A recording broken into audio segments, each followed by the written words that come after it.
debate on whether local graduates are preferred by employers over those from private universities was reignited recently when this article was posted online.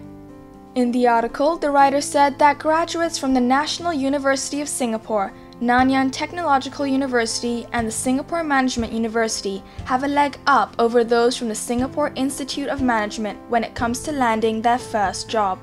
A sentiment echoed by some students currently pursuing degrees at SIM. Everybody has a degree also, right?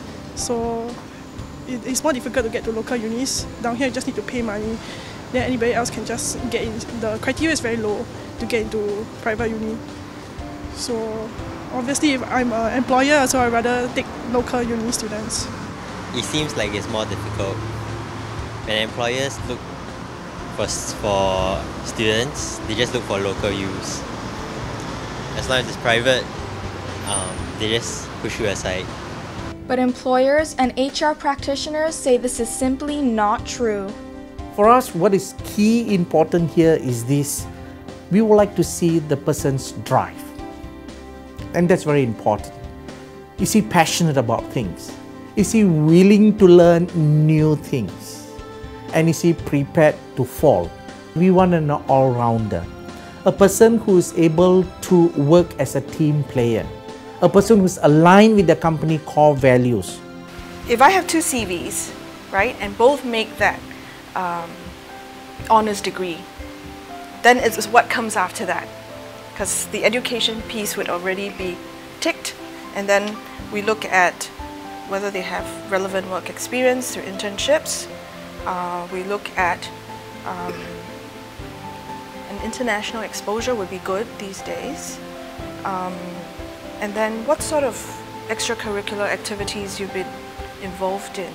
Because through the extracurricular activities, that will hone your leadership skills, your interpersonal skills, and that's really what sets it apart.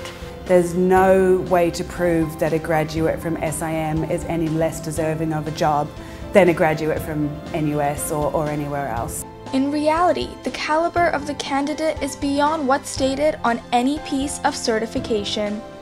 I think to them it's important, but if you actually interview a person personally, there's a lot of insight you can get from a person that a university cannot provide. Most of them already got jobs even before they graduated.